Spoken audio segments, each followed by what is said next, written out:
संसार में सबसे बड़ा धर्मात्मा पुरुष कौन हुआ जिसे संप्रदाय, भारत के हर संप्रदाय ने माना हो?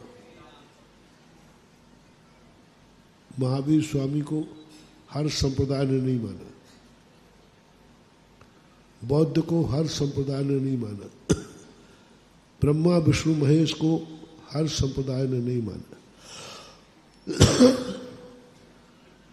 अल्लाह को एक सीमित रह गए, ईसा मसीह भी सीमित रह गए। चलो ये तो पाश्चात्य दर्शन थे। अपने भारत के जितने दर्शन हुए, इनके जो जो भी मूल भगवान हुए, उनको भी सभी ने नहीं माना। लेकिन श्री राम का व्यक्तित्व ऐसा था जिसके भारत के हर दर्शनकार ने माना। एक नीति है जिसको देख करके लोग सब कुछ भूल जाएं, जाति भूल जाएं, संप्रदाय भूल जाएं, विचार भूल जाएं और उस व्यक्ति के पास समर्पित हो जाएं, समझ लेना वो संसार का सर्वश्रेष्ठ धर्मात्मा जी है। वह सबसे छोटा कहलाता है जिसको देख नहीं ये तो फलाने का व्यक्ति है, ये तो फलाने का बाप है, ये तो फलाने का भगवान है। 24 तीर्थंकरों का नाम आते ये तो जैनियों के भगवान है, बौद्ध का नाम आते ये तो बौद्ध के भगवान है, ब्रह्मा विष्णु का महेश का नाम आते ही वैष्णव के भगवान है। सबने अपने अपने मूल भगवान है, ये सब अपने अपने संप्रदाय के मूल अधिष्ठाता है। लेकिन जैसे ही श्री राम का नाम आता है तो कोई नहीं कहता कि ये फलाने के भगवान हैं। सभी संप्रदायों को मैंने पढ़ा, हर व्यक्ति कहता है नहीं, हर संप्रदाय वाले ने अपने शास्त्रों में रामचंद्र जी को उच्चासन दिया है और बड़े गर्व से कलम लिखी है। क्यों? जिसको हर व्यक्ति मान रहा, हर व्यक्ति मान रहा है। जन्म में, बारात में और मौत में जनता को देखकर पता किया जाता है कौन मरा है। जिसकी मौत में सातों जाति आई हो, जिसकी मौत में सारे लोग आए हो, समझ लेना कोई बड़ा आदमी। और जिसकी मौत में घर के ही पूरे व्यक्ति नहीं गए हो, समझ लेना कोई पापी व्यक्ति, घर के ही पूरे व्यक्ति नहीं गए। एक बार मैंने कहा था कोई व्यक्ति मर जाता है तो इसकी गति हुई कि सदगति हुई, तो उसका हल्ला उड़ाओ कि फलाना व्यक्ति मर गया। सुनते ही लोगों के मन में क्या भाव आया? फलाना व्यक्ति मर गया, अरे राम राम राम, बहुत गलत हो गया, हमारा मोहल्ला तो अनाथ हो गया, देवता था। नगर ने सुना तो उनकी आंख में आंसू आ गया, अरे हमारा नगर सूना हो गया। जितना बैठा जाओ हर व्यक्ति एक ही कह रहा है, सुनते ही हर व्यक्ति का चेहरा उतर गया, हर व्यक्ति के आंख में आंसू आ गया।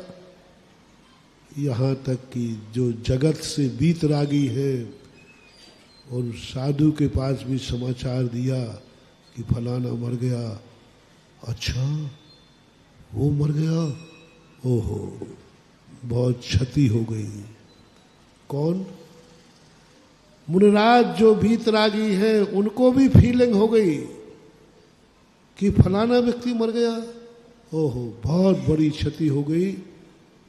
बहुत बड़ा धर्मात्मा था। बोलो ऐसे व्यक्ति की गति क्या घोषित करूं, जिसके मरने का साधु को भी एक क्षण को दुखाया, जिसके मरने पर पूरा राष्ट्र को दुख हो गया, जिसके मरने पर पूरा नगर मोहल्ला दुखी हो गया, जिसके मरने पर पड़ोसी को भी दुख हुआ। समझ लेना, पक्का समझ लेना, ऐसा जीव सदगति को प्राप्त हुआ है।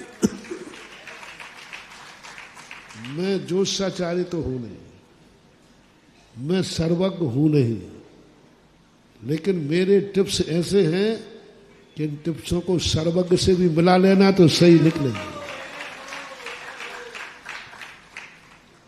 ऐसे जीव का तुम सर्वज्ञ भगवान से पूछना कि भगवान वो कहाँ गया, तो सदगति बताएंगे, तो कहना ये तो हमारे अशोकनगर महाराज ने बता दिया था। नियम है। उसके जाने पर कितने लोगों की आंख में आंसू आए, उन आंसुओं से निर्धारित होता है इस व्यक्ति की कथा क्या है। इसलिए लोग कहते हैं किसी के मरने पर कोई नहीं रोए तो किराए के रुलाओ रे। कोई तो रो जाए, नहीं तो उसकी सदगति होने वाली नहीं। और कोई मर जाए, पड़ोसी से कहो कि भैया वो मर गया, अब शांति हो गई, अच्छा रहा मर गया, दिन रात परेशान करता था। मोहल्ला करे अच्छा रहा मर गया, शाम को पी के आकर के ऊधम कर दो। हर व्यक्ति खुशी मनाता है। मरने की यदि खुशी मनाई किसी ने, दुर्गति का कारण है। मरने पर दुख मनाया जिसने, जितनों ने, सदगति का कारण है। तो हमारी जिंदगी में ये देखना है कि एक ऐसा व्यक्तित्व हुआ जिस पर किसी व्यक्ति ने उपेक्षा नहीं की। किसी व्यक्ति ने नहीं कहा कि रामचंद्र जी मेरे नहीं हो सकते, ये तो फलाने संप्रदाय के हैं। महावीर स्वामी से आप किसी में पूछिए, सब कहते हैं तो जैनियों के। सब जिन जिन संप्रदायों के जो मूल नायक हो, सब लोग जानते हैं कि ये तो इनके। लेकिन एक ऐसी आत्मा जो मैंने खोजी, एक भी व्यक्ति कहने को तैयार नहीं है कि श्री रामचंद्र जी हमारे नहीं हैं। स्वरूप में भली अंतर कर लिया, उनके आचरण में, उनकी जीवन शैली में अंतर कर दिया, लेकिन वही दशरथ नंदन राम को हर संप्रदाय ने स्वीकार किया।